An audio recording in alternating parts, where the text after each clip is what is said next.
¿Quién es el que vive? Y a su nombre. Gloria a Dios que está aquí con nosotros en esta mañana. A Él le damos la gloria, a Él le damos toda honra. Amén. Los días jueves estamos estudiando, hermano, el libro de los Hechos. ¿Cuántos han venido los días jueves al estudio del libro de los Hechos? Levante la mano. No, mejor no pregunto los que no han venido. Hermano, me fascina este libro de los Hechos porque es la vida cristiana en acción.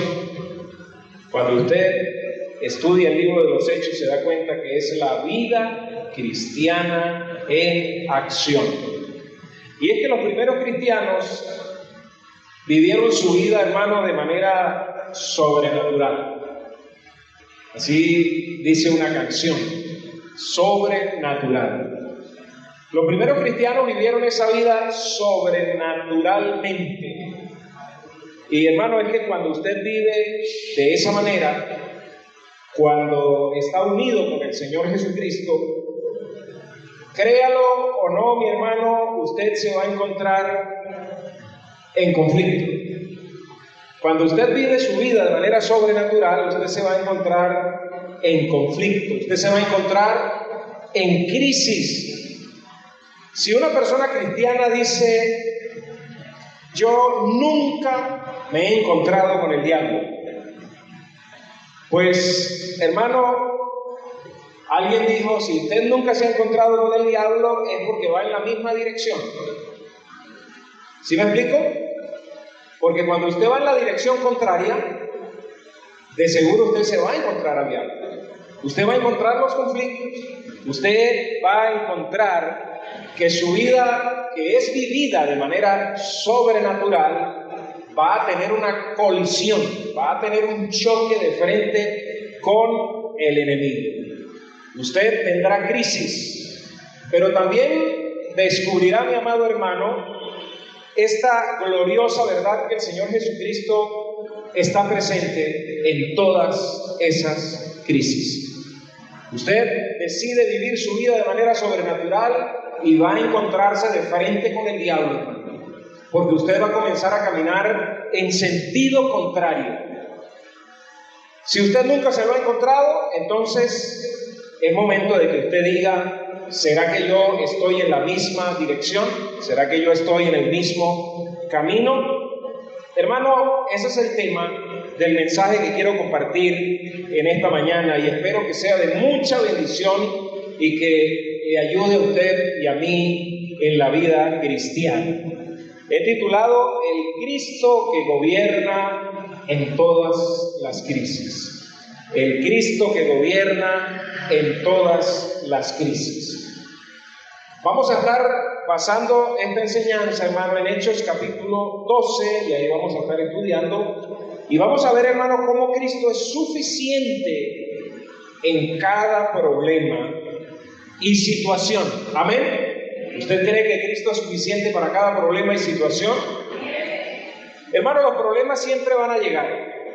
Los problemas llegan cada día, pero a veces tenemos que enfrentar, hermano, verdaderas crisis. Los problemas cotidianos nos llegan, pero a veces llegan, hermano, las verdaderas crisis. Y de verdad, y no sabemos, hermano, a quién acudir, pues solo debemos acudir entonces a la presencia del Señor. Vamos a leer Hechos capítulo 12, versículo 1 en adelante. Y vamos a ver, hermano, lo que es una verdadera crisis, porque nosotros llamamos a veces, yo estoy en crisis. Y en verdad no es una crisis, son problemas cotidianos. Pero vamos a ver aquí, hermano, lo que es una verdadera crisis. Nos ponemos de pie para leer esta porción de la Escritura. Y leemos en el nombre del Padre, hermano, y del Hijo y del Espíritu Santo. Dice la Escritura, en aquel mismo tiempo el rey Herodes echó mano a algunos de la iglesia para maltratarles y mató a espada ¿a quién? A Jacobo, hermano de Juan. Escuchen lo que dice el versículo 3. Y viendo que esto había agradado a los judíos, procedió a prender también a Pedro. Eran entonces los días de los panes sin levadura, y habiéndole tomado preso, le puso en la cárcel, entregándole ¿a cuántos? A 4 grupos de 4 soldados cada uno, es decir, eran 16 soldados, para que le custodiasen, y se proponía que sacarle al pueblo después de la Pascua. Así que Pedro estaba custodiado en la cárcel, pero la iglesia hacía sin cesar oración a Dios por él. Y cuando Herodes le iba a sacar, aquella misma noche estaba Pedro durmiendo entre los soldados, sujeto con 2 cadenas, y los guardas delante de la puerta custodiaban la cárcel. Y he aquí que se presentó un ángel del Señor, y una luz resplandeció en la cárcel, y tocando a Pedro en el costado, le despertó diciendo: levántate pronto. Y las cadenas se le cayeron de las manos. Le dijo el ángel: cíñete y átate las sandalias. Y lo hizo así. Y le dijo: envuélvete en tu manto y sígueme.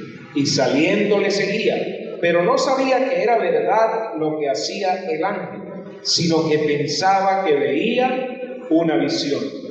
Habiendo pasado la primera y la segunda guardia, llegaron a la puerta de hierro que daba a la ciudad, la cual se les abrió por sí misma. Y salidos pasaron una calle, y luego el ángel se apartó de él. Entonces Pedro, volviendo en sí, dijo: ahora entiendo verdaderamente que el Señor ha enviado su ángel y me ha librado de la mano de Herodes y de todo lo que el pueblo de los judíos esperaba. Y habiendo considerado esto, llegó a casa de María, la madre de Juan, el que tenía por sobrenombre Marcos, donde muchos estaban reunidos. ¿Qué hacían? Orando. Cuando llamó Pedro a la puerta del patio, salió a escuchar una muchacha llamada Rode, la cual, cuando reconoció la voz de Pedro, de gozo no abrió la puerta, sino que corriendo adentro dio la nueva de que Pedro estaba a la puerta. Y ellos le dijeron: ¿estás loca? Pero ella aseguraba que así era. Entonces ellos decían: es su ángel. Mas Pedro persistía en llamar, y cuando abrieron y lo vieron, se quedaron atónitos. Pero él, haciéndoles con la mano señal de que callasen, les contó cómo el Señor le había sacado de la cárcel, y dijo: haced saber esto a Jacobo y a los hermanos. Y salió y se fue a otro lugar. Permítame orar. Señor, siervo tuyo soy, esclavo tuyo soy. En esta hora, Señor, te ruego, junto con mis hermanos, que por favor aclaren nuestros oídos, nuestra mente, y que podamos captar lo que tu palabra nos quiere decir, lo que tu Espíritu Santo quiere transmitir. Señor y Dios Todopoderoso, siervo tuyo soy, con palabras sencillas te pido que pueda llegar hasta el corazón de mis hermanos. En el nombre de Jesucristo, amén y amén. Pueden sentarse, hermanos. ¿Alguna vez usted ha estado en crisis? Me refiero a una crisis de verdad, hermanos. De esas que parecen no tener punto de retorno, donde todo se altera y no tiene vuelta atrás. ¿Ha estado usted en alguna crisis de esas? Posiblemente usted esté en una crisis de esas en esta mañana, económica, emocional, de salud, espiritual, y usted esté en una batalla enorme, en una crisis tremenda.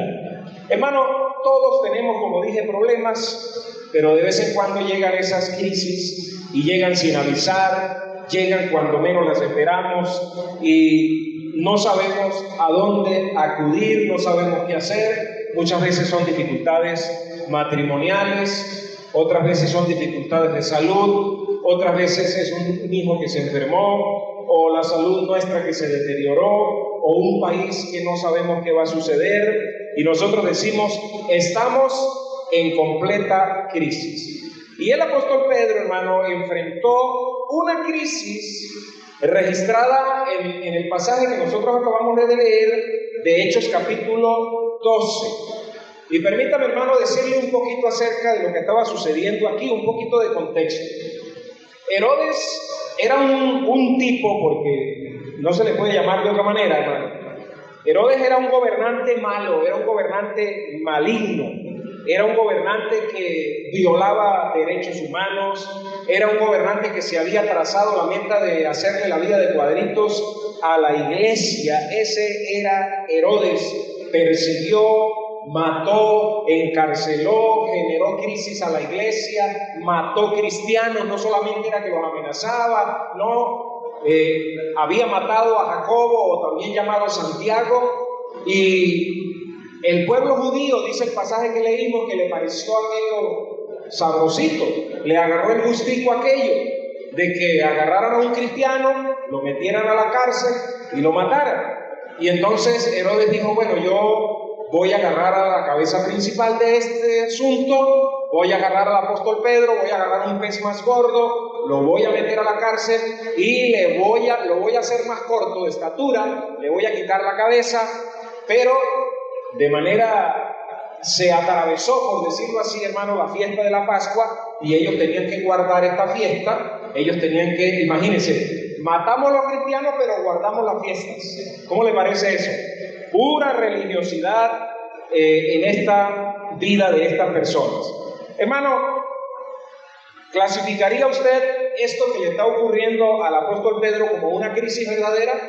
Está en la cárcel, ya mataron a un compañero, hay una amenaza por un tipo, por un gobernante que es sumamente malo, le quedan pocos días de vida, lo amarraron a unos soldados, sus manos las tenían ahí amarradas, había guardias afuera y allá había otras guardias, dice que fue entregado a 16 soldados, y ahí estaba el apóstol Pedro en medio de esa crisis tan tremenda por la predicación de la palabra de Dios.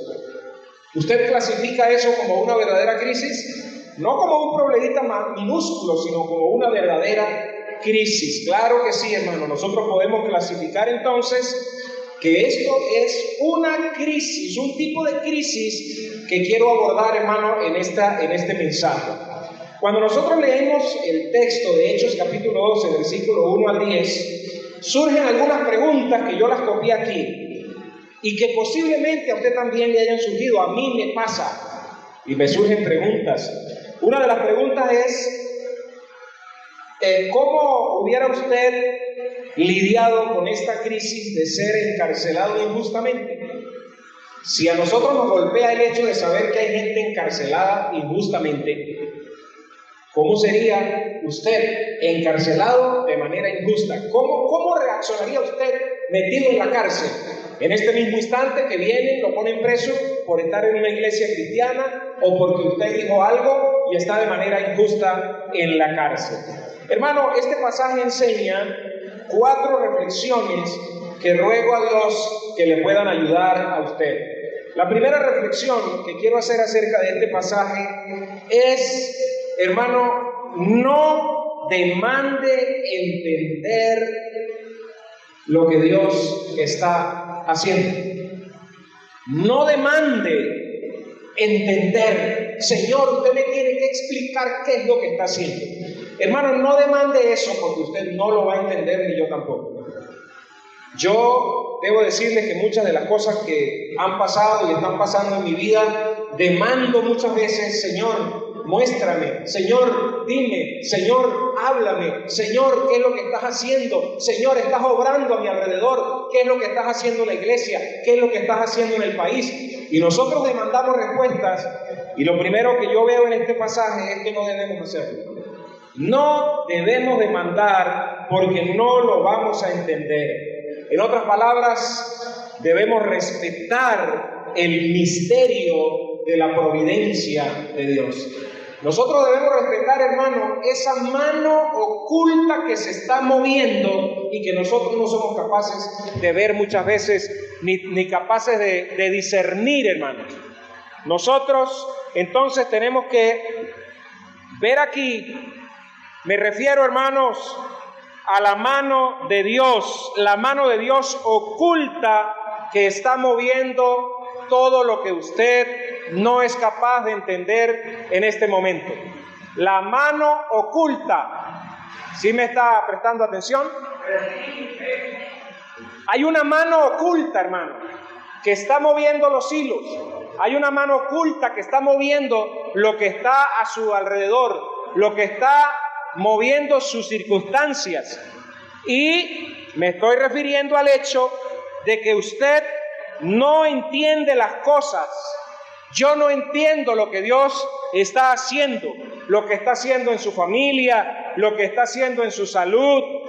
¿Podía Pedro entender lo que estaba haciendo el Señor? ¿Podía Pedro alcanzar a comprender lo que estaba haciendo? Difícilmente.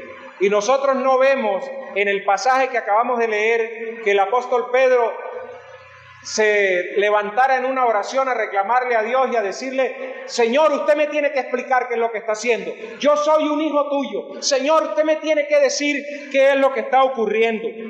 El hecho, mis amados hermanos, de que usted no entienda las cosas no significa que Dios no esté obrando. ¿Me escuchó? El hecho de que usted no entienda lo que está ocurriendo a su alrededor no significa que Dios no esté obrando. Hermano, era una locura para los creyentes lo que estaba ocurriendo, lo que estaban viviendo.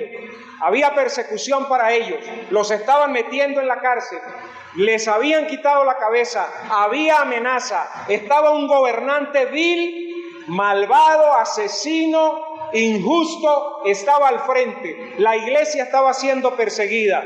Y en ningún momento nosotros vemos aquí que él estuviera allá, Juan. El breque.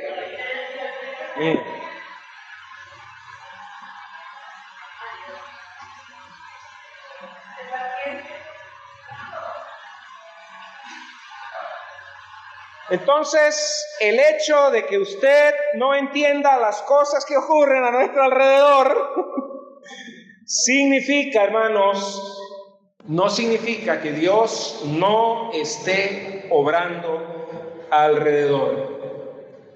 Era una locura, hermano, para los creyentes lo que estaba ocurriendo. Era una locura absoluta. Hermanos, en estos días estaba viendo un video de un pintor.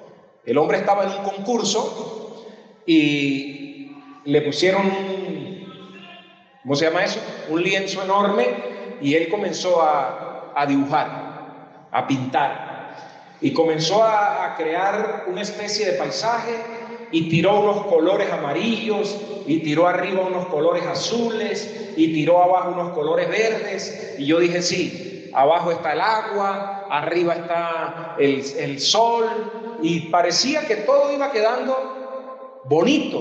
Y de pronto agarró unos colores naranjas y unos colores más oscuros y comenzó a reguetearlos por todas partes en el cuadro. Y yo debo decirles, hermano, que yo dije este término, no muy elegante, yo dije: lo embarró el cuadro.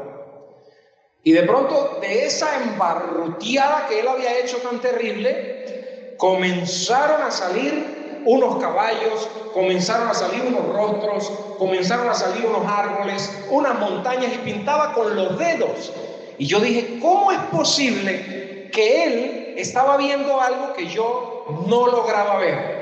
Siendo bien sincero, hermanos, muchas veces nosotros nos pasa con Dios igual. Dios comienza a obrar y nosotros decimos: le está quedando bonito, está haciendo un cuadro bonito, mira, ¿para qué? Le está quedando bien chévere. Y de pronto, hermano, llega y tira unos colores encima rojos, unos colores azules, unos colores naranjas, y uno dice, ¿pero qué está haciendo? De pronto nuestra vida cristiana va bien. Pedro iba predicando, estaba convencido de lo que él estaba haciendo, habían visto al Cristo resucitado, y él dijo, maravilloso, genial. Y de pronto uno de sus compañeros está preso, de pronto él se entera de que el compañero lo mataron, que no es juego lo que está ocurriendo, que Herodes está dispuesto a matarlo, que solamente está esperando que pase la fiesta para quitarle la cabeza. Y nosotros vemos entonces, hermano, en Romanos capítulo 8, versículo 28, donde dice, y sabemos que a los que aman a Dios, esto es conforme a los que sus propósitos son llamados, todas las cosas les ayudan a bien. Invertí, hermano, el orden un poquito. Pero lo que está diciendo es que nosotros, por conocimiento y revelación de las Escrituras y revelación del Espíritu Santo, sabemos que aunque no entendemos lo que el pintor está haciendo en este momento de su vida, él está trabajando, él está obrando. Esto es algo, hermano, que a mí me ha costado poder digerirlo. Uno lo sabe, uno lo conoce por las Escrituras, y sin embargo, cuando no entiendo lo que el Señor está haciendo, comienzo a hacer preguntas y comienzo a decir, ¿qué es lo que está ocurriendo aquí? ¿Cómo entender Herodes gobernando de manera tan perversa, tan maligna? Herodes desplegando todo su poderío militar, todo su poderío económico, toda su influencia. Ahí está, hermano, Herodes haciendo lo que le da la gana. Jacobo está muerto, Pedro está preso, y pudiéramos nosotros decir, ¡ah, qué bonito está quedando ese cuadro! ¿En verdad está quedando bonito ese cuadro? En verdad, cuando tu salud se deteriora y tú ves que cada día se deteriora y se deteriora, y vas a un médico y vas a otro médico y vas por aquí y un diagnóstico aquí, y tú dices, no logro sacar absolutamente nada, en verdad guardas silencio delante del Señor, en verdad tú y yo descansamos delante del Señor y decimos, hey, ya, tenemos que descansar.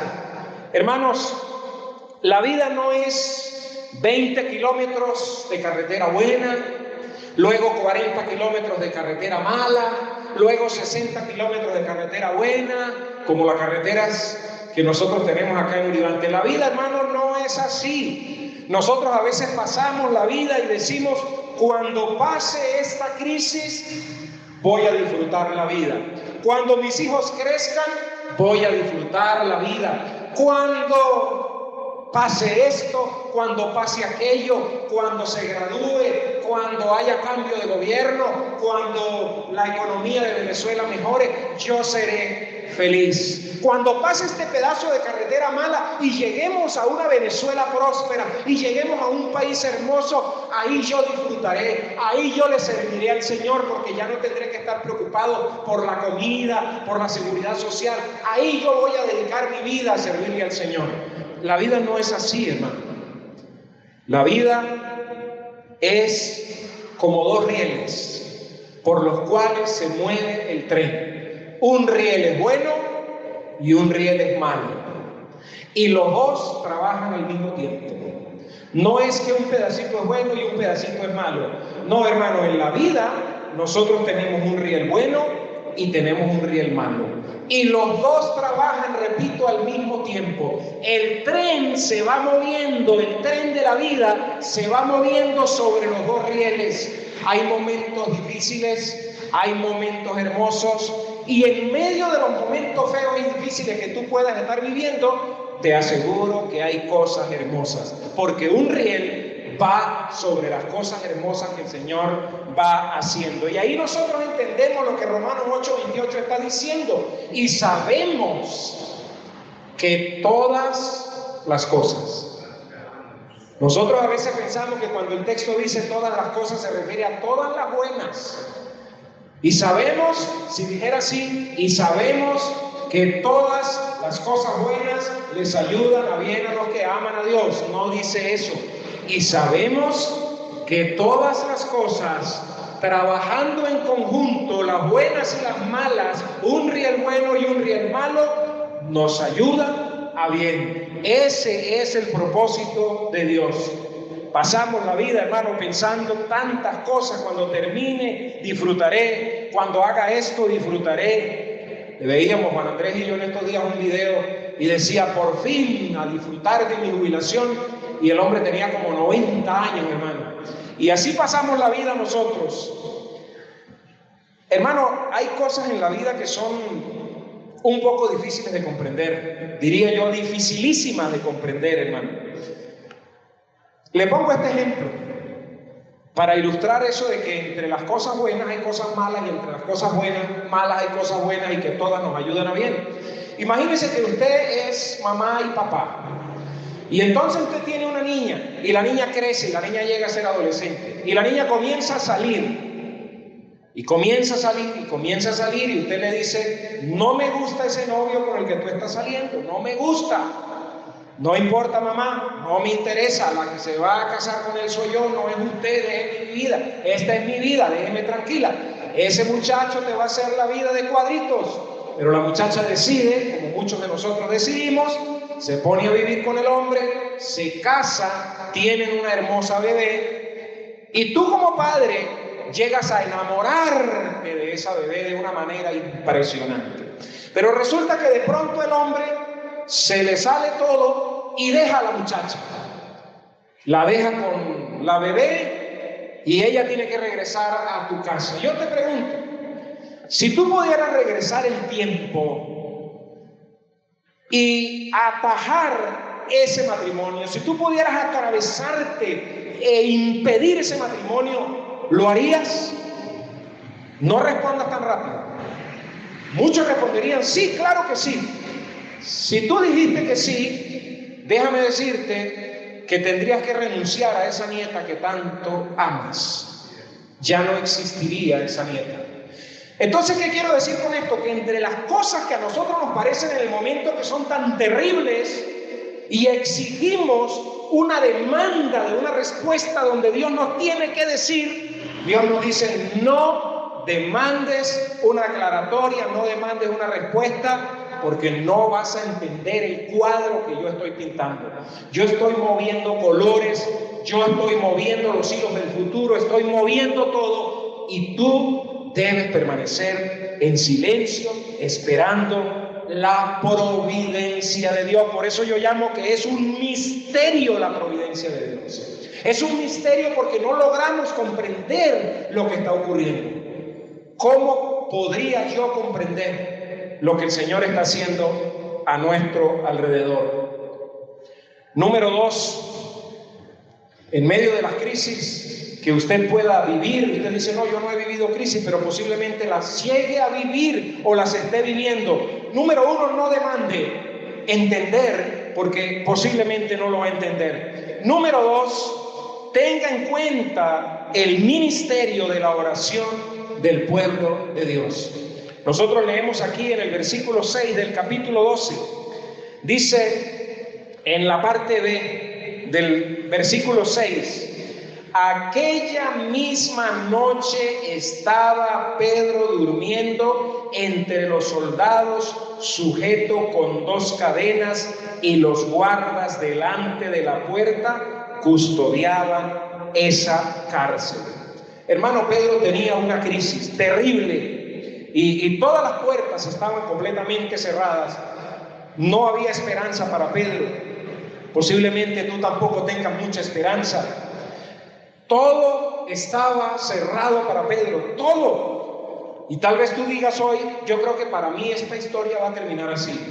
Yo creo que ya aquí yo lo que tengo es que conformarme y ya me moriré así, porque yo no creo que haya ninguna salida, ninguna solución. Todo cerrado, menos la puerta de arriba. Menos la puerta de arriba. Todas las puertas en el plano humano estaban cerradas para el apóstol Pedro, pero en el plano celestial había una puerta abierta que él tal vez no contaba con eso. Hermano, cuando no hay esperanza horizontal, nos queda una esperanza vertical, amén. Cuando no hay una esperanza aquí en lo terrenal, nos queda una esperanza, una puerta arriba en el reino de los cielos, amén. Notemos esto, hermano. Notemos, hermanos, lo que sucede aquí con la oración que estaba haciendo la iglesia. Y por eso dije que en medio de las crisis tenga en cuenta la oración de sus hermanos en Cristo. Pida oración, clame por oración, pida en la iglesia, oren por mí, escriba pidiendo oración, que la iglesia se active en oración. Mira, hermano, lo primero que vemos nosotros aquí en Hechos capítulo 12, versículo 5, es la frecuencia de la oración. Dice, así que Pedro estaba custodiado en la cárcel. Lea conmigo. Pero la iglesia, ¿cómo dice? Hacía sin cesar oración a Dios por él. ¿Cómo era la frecuencia de la oración de la iglesia? Pedro estaba preso con una sentencia de muerte y la iglesia hacía oración sin cesar. ¿Qué significa hacer oración sin cesar? Significa que la iglesia estaba orando 24 horas. 24 horas en todo momento la iglesia estaba orando. Les decía yo en la clase de escuela dominical que es una de las luchas y una de las batallas que yo tengo, hermano, como pastor, donde le pido al Señor que me ayude a que mis oraciones no sean mediocres, que no sean oraciones que no cuesten nada, que no lleven sacrificio. A veces yo me despierto, le comentaba a mi esposa en estos días, yo me despierto en las madrugadas y siento que es el Señor que me despierta y yo me quedo orando ahí en la cama y yo le digo al Señor, ayúdame a salir de la cama, que sea una oración que cueste, una oración difícil, una oración aunque yo no tenga ganas. Y muchas veces, hermano, en medio de las crisis lo que menos tenemos ganas es de orar. Pero cuando no tenemos ganas de orar, lo que más tenemos que hacer es orar. ¿Me escuchó? Cuando no tenemos ganas de orar, lo que más debemos hacer es orar. Aquí hay una lección que estaba en marcha, que Dios estaba poniendo en marcha en medio de ese cuadro que él estaba pintando, y era que Dios le quería dar una lección acerca de la oración a la iglesia. Y hermano, cuando nosotros pasamos por crisis, la iglesia comienza a orar. Cuando nosotros estamos pasando, no por problemitas sencillos que podemos resolverlo, sino crisis que no les vemos la salida, nosotros comenzamos a doblar rodillas. Lucas capítulo 18, versículo 11. Vamos a buscar Lucas capítulo 18, versículo 11, y vamos a ver qué dice la palabra del Señor. Dice así la Biblia en el 18, 11. Déjeme ver si ese es el 18:1, perdón. Dice, también le refirió Jesús una parábola sobre la necesidad de ¿qué? De orar siempre y no desmayar.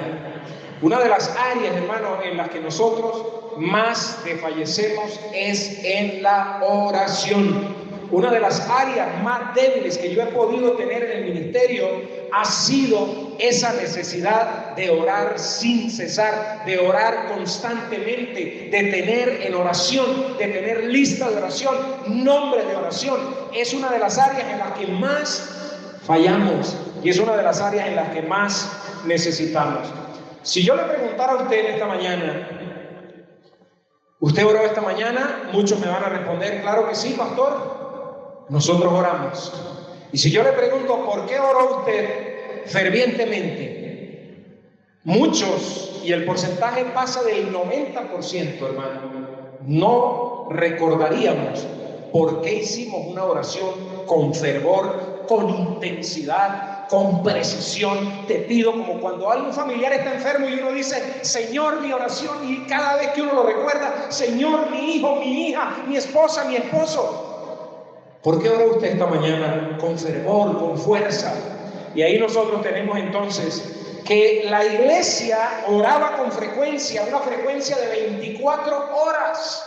Pero luego también vemos el fervor de la oración en el versículo 5, dice que oraban sin cesar. Esa palabra sin cesar en la idea original significa intensamente. Oraban intensamente. Oraban intensamente. ¿Por qué cosas tú oras intensamente? Ayer me conseguí una imagen que la quise traer para compartirla, de lo que es la iglesia de Jesucristo hoy día, hermano, y transmiten los porcentajes de cuánto ora la iglesia, cuánto lee la iglesia, cuánto se congrega, cuánto evangeliza, pero me llamó la atención el porcentaje de la oración. 90% de la iglesia no ora.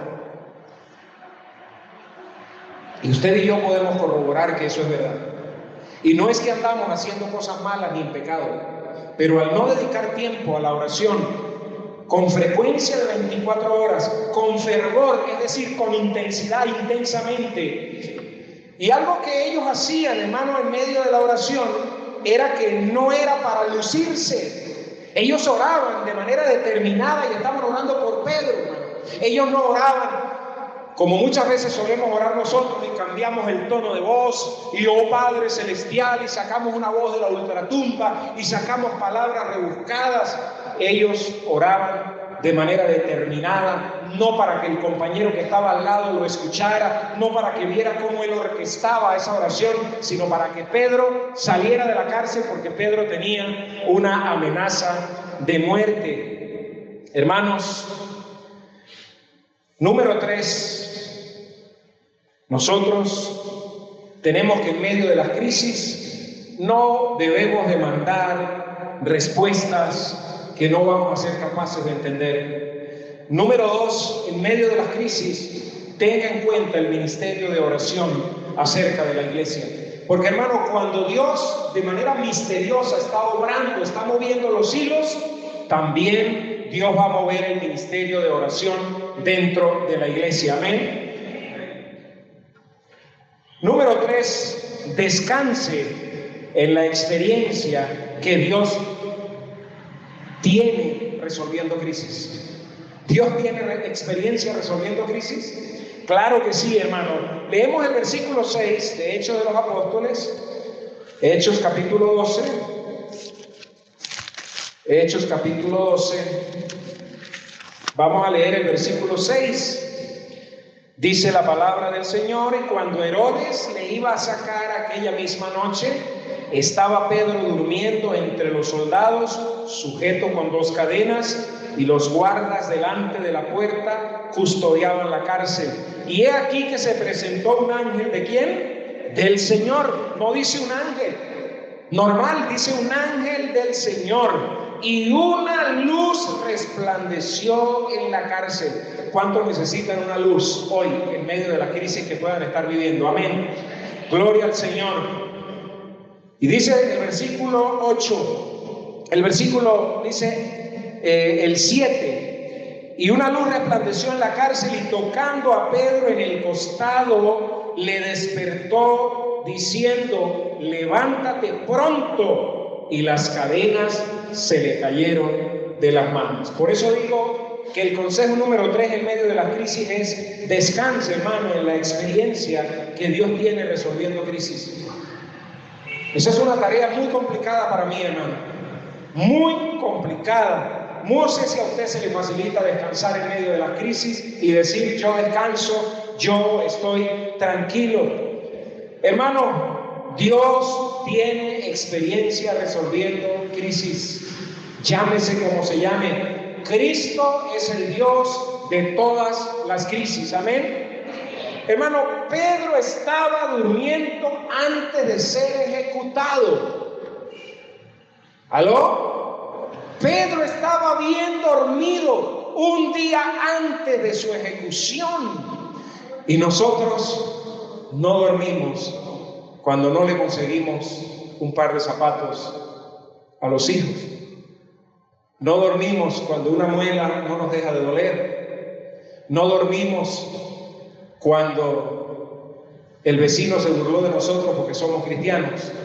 Nosotros no dormimos cuando el pastor no nos saludó el domingo. Nosotros no dormimos cuando la oveja no vino al culto. Es decir, nosotros nos quebramos tan fácil por crisis que son tan sencillas, hermano. Pero Pedro, su vida estaba en peligro y Pedro está bien dormido, está desplaciente. Hermano, ¿sabe por qué Pedro dormía desplaciente? Porque Pedro no le tenía miedo a la muerte. ¿Sabe por qué no le tenía miedo a la muerte? Porque Pedro había visto a Cristo resucitado. Y él dijo, si Cristo resucitó después de morir, conmigo va a pasar igual.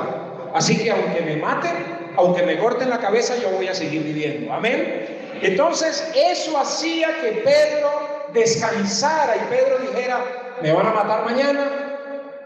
Hay 16 guardias de aquí a la calle, estoy amarrado aquí a los guardias, hay puertas de hierro, están cerradas, está gobernando Herodes, un tipo sin escrúpulos. O sea, todo está dicho, pero Dios estaba pintando en el lienzo. Dios estaba sacando un cuadro hermoso, como yo creo que está haciendo hoy con Venezuela, como yo creo que está haciendo con nuestras familias, como yo creo que está haciendo con la iglesia. Gloria al Señor. Hermano, Pedro sabía que Cristo había resucitado, pero también Pedro podía dormir. ¿Sabe por qué, hermano? Porque había una iglesia orando 24 horas por él. Había una iglesia que se estaba estableciendo. Había una iglesia de la cual Pedro decía, yo me puedo apoyar en mi iglesia porque yo sé que la iglesia está orando. Amén. Y qué hermoso que usted como miembro de esta iglesia pueda decir, yo sé que mi pastor ora por mí, yo sé que en el ministerio de oración oran por mí, yo sé que el miércoles oran por mí y aparte de todo yo sé que Cristo ora por mí. Porque la Biblia dice que Cristo intercede por nosotros. Si su pastor no lo hace, por lo menos Cristo, que es el verdadero pastor, sí lo hace, hermanos. Dice la Biblia, hermano, en el Salmo 121:3. En el Salmo 121:3 dice que no duerme el que ¿qué? El que guarda a Israel.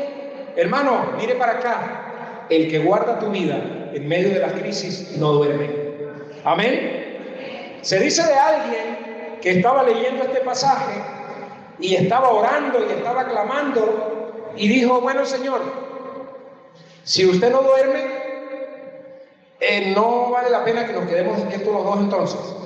Yo voy a descansar, voy a dormir y usted entonces, como no duerme, usted sigue intercediendo por mí, usted sigue pintando el cuadro, usted sigue moviendo los hilos y mañana yo veré tu gloria a mi alrededor. Hermano, ¿para qué estar despiertos si no para orar?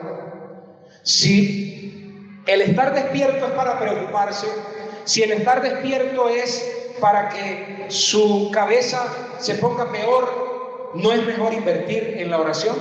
¿No es mejor invertir en la comunicación? Número 4, hermanos, en medio de la crisis, número 1, no demande entender porque no lo va a entender. Número 2, tenga en cuenta el ministerio de oración de la iglesia. Número 3, descanse en la experiencia que Dios tiene resolviendo crisis. Y número 3, regocíjese en la majestad del poder de Dios. Hay que regocijarse, hermano, cuando vemos el poder de Dios obrando a nuestro alrededor. He aquí, se presentó un ángel del Señor, versículo 7, y una luz resplandeció en la cárcel. ¿Cómo se llama eso? La gloria de Dios obrando. Y tocando a Pedro en el costado, le despertó. Yo me imagino, Pedro, despiértate, Pedro. Tocándolo en el costado, le despertó, diciendo, levántate pronto. Y las cadenas se le cayeron de las manos. ¿Cuántas cadenas tienes? En los pies, en las manos, que te quitan la esperanza, que te quitan los sueños, que te quitan el futuro. Descansa, regocíjate en la majestad, regocíjate en el poder del Señor. Dice el versículo 8, le dijo el ángel, mire, hermano, el proceso cuidadoso, con toda la calma, con toda la paciencia. No fue que Pedro se despertó y salió en puntillas de la cárcel para que los guardias no lo fueran a descubrir. No, Señor. El ángel le dijo, si vamos a hacer las cosas, las vamos a hacer bien. Vamos a salir de la cárcel y vamos a salir como es. No vamos a salir, es que yo soy evangélico. Uy, no, con tal de escaparme como sea. No, hermano, dice el versículo 8, le dijo el ángel, cíñete. ¿Qué más le dijo el ángel? Versículo 8, y átate la sandalia. ¿Quién que ve que las cadenas se le cayeron de las manos y la puerta se abrió, le va a dar chance de ponerse el manto, ceñirse la sandalia, amarrarse el calzado? No, hermano, no sale. Bueno, pero aquí no sucedió aquí. El ángel le estaba dando las indicaciones de lo que tenía que hacer. Calma, Pedro, yo sé que la cabeza tuya está en juego, yo sé que te van a matar mañana, pero ten calma, cíñete, átate las sandalias, y lo hizo así. Es decir, que el hombre era obediente. ¿Aló? El hombre no comenzó a discutir. Eso no es así. Yo creo que eso es una interpretación errónea. Yo no creo que esto sea de Dios. Yo creo que esto quizás es una locura. El hombre era obediente. Y también le dijo, envuélvete en tu manto y sígueme. ¿Qué hay que hacer en medio de la crisis? Obedecer la voz del Señor. Versículo 9, y saliendo le seguía, pero no sabía que era de verdad lo que hacía el ángel, sino que pensaba que veía una visión.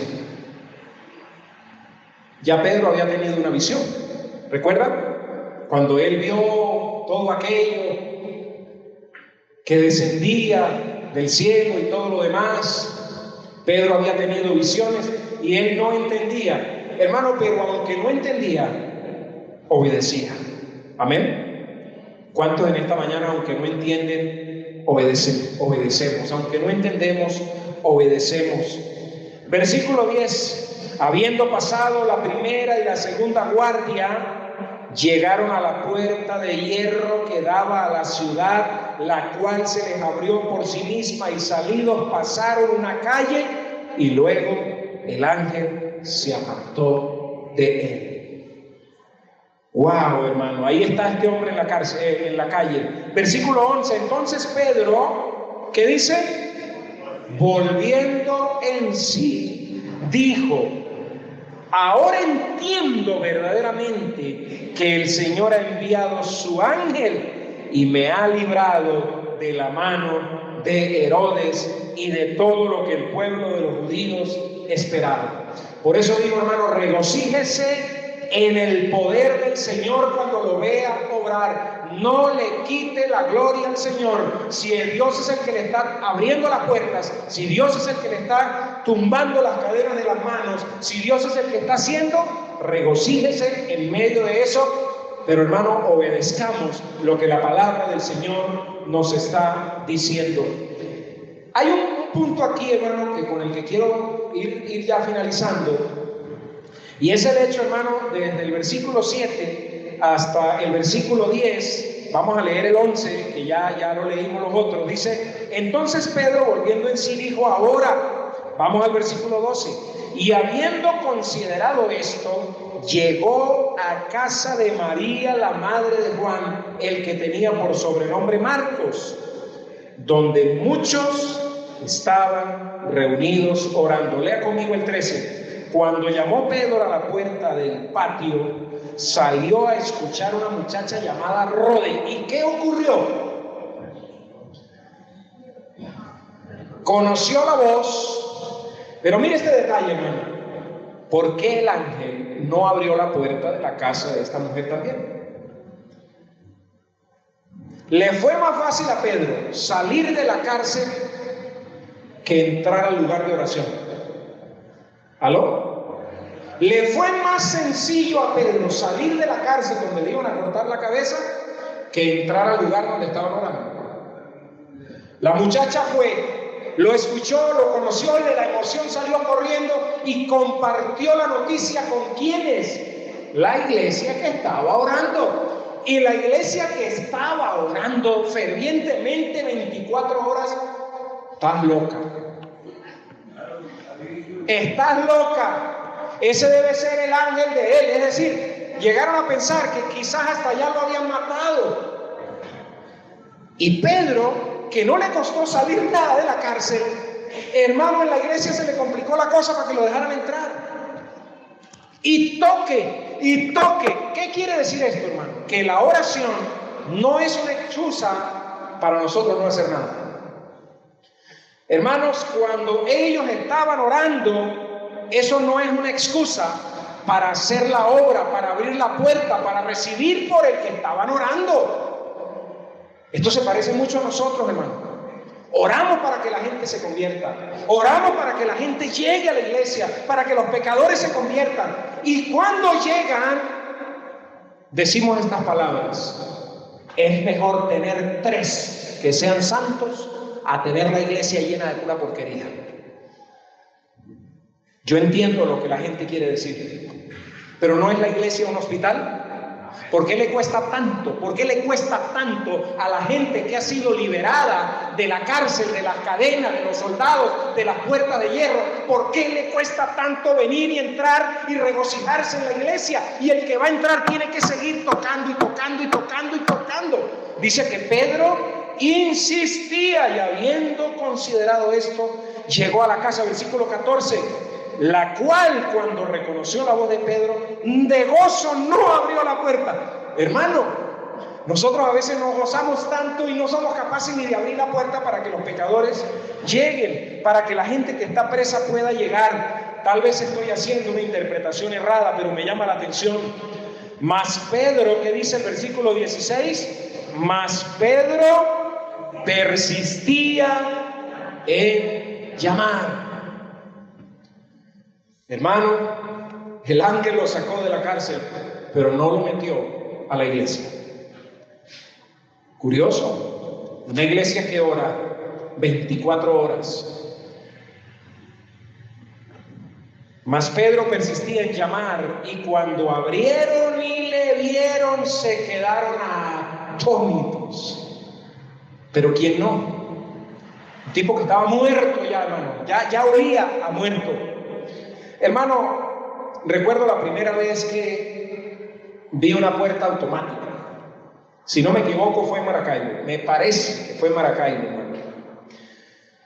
Y aquello me pareció bien chévere, hermano, que uno se acercaba a la puerta y yo miraba y yo decía, ¿quién la estará abriendo? Pero tampoco me atrevía a decir, para no quedar mal. Y volvía y me regresaba. Y volvía y miraba. Eso en la época de Pedro, eso fue lo que ocurrió, hermano. Se le abrieron las puertas, pero las abrió la presencia y el poder de Dios.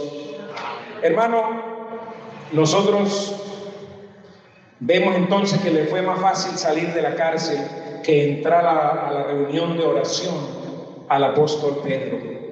La oración jamás será una excusa para no hacer la obra de Dios. No, yo no hago eso porque yo estoy orando. Yo no salgo a evangelizar porque yo estoy orando. Yo no visito porque yo estoy orando. Hermano, cuando uno dice vamos a salir a evangelizar, a mí siempre me gusta dejar un grupo orando en la iglesia. Y el grupo que se queda orando en la iglesia siempre va a ser más grande que el que va a salir a evangelizar. Yo me quedo orando mejor. Hermano, la oración nunca es una excusa para no hacer la obra de Dios. Nunca será una excusa la oración para estar ociosos. Es que yo lo que hago es orar. No, hermano. ¿A usted no le parece maravilloso el equilibrio que da la palabra de Dios, la Biblia, aquí? Por ejemplo, si no trabaja, que no coma. Es un equilibrio maravilloso que tiene la Biblia. Hermano, usted no puede convertir el agua en vino, ¿verdad que sí? Pero puede llenar los cántaros. ¿O no? ¿No fue eso lo que hicieron cuando Jesús hizo el primer milagro? Los sirvientes fueron y llenaron los cántaros de agua. Usted no puede resucitar a Lázaro, pero puede quitarle las vendas, puede quitarle el sudario. Usted, mi hermano, no podía sacar a Pedro de la cárcel, pero podía abrirle la puerta. Y no la abrieron. Hasta que él insistió y insistió y insistió, y nosotros también vemos aquí un principio de la perseverancia. Pedro pudo haberse ido, pero no lo hizo. Usted tal vez dice, yo he tocado la puerta en la iglesia para algunas cosas, para algunos ministerios, y no abren, el pastor no deja. Insista, hermano. No se vaya, insista, persista, quédese, toque esa puerta, porque en algún momento se abrirá, si el Señor así lo permite. Amén. Hermano, Hechos capítulo 12, versículo 21 al 23. Nosotros vemos, hermano, que cómo terminó Herodes. No es el tema que estoy desarrollando, pero me llama mucho la atención. Dice, y un día señalado, Herodes, vestido de ropas reales, se sentó en el tribunal y les arengó. Y el pueblo aclamaba gritando, voz de Dios y no de hombre. Estos son gobernantes que se endiosan. Al momento un ángel del Señor, pienso yo, hermano, si estoy equivocado que Dios me perdone, pero pienso yo que fue el mismo ángel que sacó a Pedro de la cárcel. Dice, y al momento un ángel del Señor le hirió por cuanto no dio la gloria a Dios y expiró comido de gusanos. Pero la palabra del Señor crecía y se multiplicaba. Al fin, ¿cómo terminó Herodes? Devorado por los gusanos, por su arrogancia y por la mano de Dios que lo aplastó, hermano. Amén. Hermano, si usted está en una situación y Dios no lo libera, escuche esto. Si usted está en una crisis y Dios no lo libera, recuerde que Él no liberó a Jacobo. A Jacobo lo mataron. Hermano, y no es porque no podía hacerlo, Dios podía hacerlo. Si Dios está trabajando de una manera que usted no puede ver, no significa que Dios no está trabajando. Es que yo no veo a Dios obrar, yo no veo a Dios en la iglesia, yo no veo a Dios obrar. Eso no significa, hermano, que Dios no esté obrando. Hermano, Dios está trabajando y pareciera a veces que el mal está teniendo éxito. Cuando usted dice el mal está teniendo más éxito que la misma iglesia, recuerde, hermano, que el éxito del mal es solo temporal. El éxito del mal es solo temporal. Termino con estas palabras que dijo un escritor de nombre Wilson. Wilson Woodrow dijo lo siguiente: prefiero fracasar temporalmente con una causa que al final triunfará, que triunfar temporalmente con una causa que al final fracasará. Lo vuelvo a leer, es un juego de palabras interesante. Prefiero fracasar temporalmente con una causa que al final triunfará, que triunfar temporalmente con una causa que al final fracasará. Esto se aplica, hermano, para nuestras vidas. Nosotros a veces no queremos seguir a Cristo porque seguir a Cristo es como sinónimo de fracaso, de burla, de acorralamiento, de persecución, de encarcelamiento, y decimos, no, yo no voy a seguir ese camino para no fracasar. Pero, hermano, si usted no sigue ese camino, igual va a fracasar y va a fracasar por toda la eternidad. Número 1, no exija entender, nunca lo entenderá. ¿Está en crisis? No exija entender, nunca lo entenderá. Número 2, recuerde el recurso de la oración. Número 3, fije sus ojos en Dios y descanse en su amor. Número 4, espere que el poder de Dios actúe en su propio tiempo y en su propia forma. Amén. Esto para mí es clave, hermano, entenderlo. Le invito a que usted incline su rostro y haga esta súplica final. Mi hermano, mi hermana, mi amigo, ¿ha entregado su vida al Señor? ¿Tiene la seguridad de que si muriera hoy mismo iría al cielo? Si no, permítame decirle cómo hacerlo con la palabra del Señor, hermano. Número 1, admita su pecado, hermano. Siga orando. Admita su pecado. Número 2, admita el pago de Cristo en la cruz. Número 3, acéptelo como su Salvador. Y le invito a que haga esta oración conmigo. Amado Dios, soy pecador. Sé que me amas y quieres salvarme. Sé que no puedo salvarme a mí mismo. Jesús, creo que eres el Hijo de Dios, quien murió en la cruz para pagar mis pecados. Y por fe te recibo como mi Señor y mi Salvador. Dígale: perdona mis pecados, sálvame, Señor Jesús, en tu nombre oro. Amén y amén. Padre bueno, pasamos por crisis, Señor, y en esta hora clamamos tu ayuda. Perdónanos porque muchas veces exigimos entender. ¿Y cómo nos puedes explicar el cuadro que tú pintas si no lo vamos a entender? Señor, gracias por mostrarnos tu poder, por liberarnos, por sacarnos, por rescatarnos. Vemos tu poder obrando en medio de una iglesia que ora las 24 horas. En medio de un hombre que puede dormir confiado porque sabe que Cristo ha resucitado, porque sabe que hay una iglesia que intercede. Permítenos seguir este ejemplo de paz en medio de las crisis que estamos viviendo. Yo no he alcanzado ese nivel, Señor, y creo que muchos de nosotros no hemos llegado hasta ese nivel de descanso en medio de las tribulaciones y las crisis. Aquí, Señor, hay hermanos enfermos y te pido, Señor, que hagas el milagro de sanidad en ellos. Aquí hay hermanos que tienen problemas financieros. Te pedimos en esta mañana que tú los libertes, que las cadenas puedan caerse de nuestras manos y ser libres. Y como tu palabra dice, no debáis a nadie nada. Ayúdanos, Señor, a ser libres de enfermedades, de situaciones difíciles, de situaciones matrimoniales. Ayúdanos, Señor, a caminar contigo. Te lo pedimos en el nombre poderoso de Jesús el Cristo. Amén, amén y amén. Gloria al Señor.